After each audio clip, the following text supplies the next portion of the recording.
they're in high school or junior high or whatever, and they feel like their value is attached to their social media following. And that social media following can only grow if you can show skin a lot of times. Perfectly coiffed hair, looks neat and presentable all the time. He is the Mitt Blockchain CEO. Guest was one of the first and youngest names in the crypto space. Let's bring in Mitt Group CEO Grant Mitt. Tea-time like I got a couple. Tea-time like golf at 5:45. I love a regular. Famous hoes lame, but they still. What is your take, and how do you find the right people in your life, close boys that you're friends with and they got your back?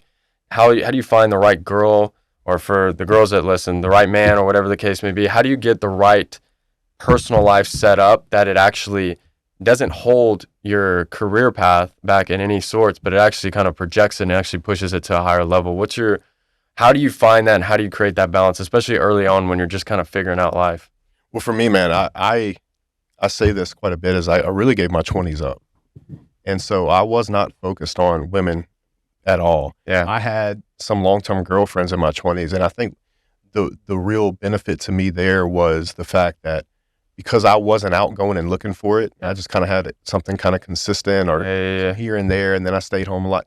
I needed that alone time myself to unpack everything at the end of the day. Sure. I needed that time to think about, with no noise around me, no distractions, like what is really best. So it could get quiet enough where I could hear my own thoughts.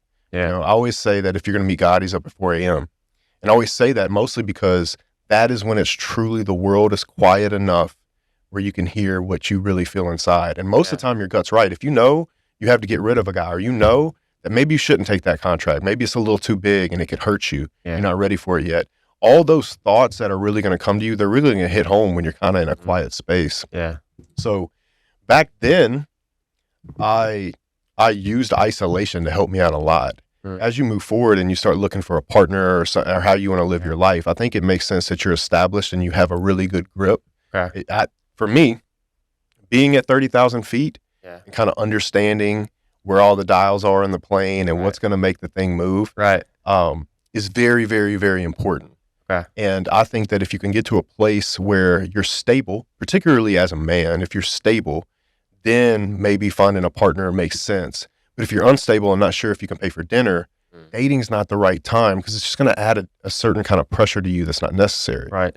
For women, I don't think it's popular, but I would look for a man that has his shit together. Yeah. And those are really hard to come by. Right. And in addition to that, in 2023, when a guy has his shit together, he's not as willing to commit as he used to be. Not anymore. Which brings a whole new problem to young women out there. I actually feel quite bad for women these days because, first of all, they're in high school or junior high or whatever, and they feel like their value is attached to their social media following. And that social media following can only grow if you can show skin a lot of times. Right. Which is a super sad situation for young ladies out there. Sure. So they're caught between, wanting to get the attention of men, and particularly the men they want, and finding a guy that's actually worth his salt and willing to do the things that maybe she has in mind for her own life. Yeah. So I think it's a very hard situation for women out there of all ages. I don't think it's easy. And I certainly don't think it's easy for men as well, because when a young man gets online, he's competing against guys like me and you. Yeah. And, it used to not be that way. So I think it's a very, very hard situation for both sexes right now. It's super sad. And I just don't even know where that's even going to go. So why do you think, because I've noticed this too, is why do you think guys that when they do become successful are not wanting to settle down? They have choice. They have choice. Yeah. I mean, it's an ugly truth, and I get a lot of flack because of it. But I mean, as long as time outside the last 100 years, monogamy really wasn't a thing. Yeah. If you were able to put yourself in a position of power, you would have more than one woman. Yeah. That is an old system. Yeah. And I think it's in us.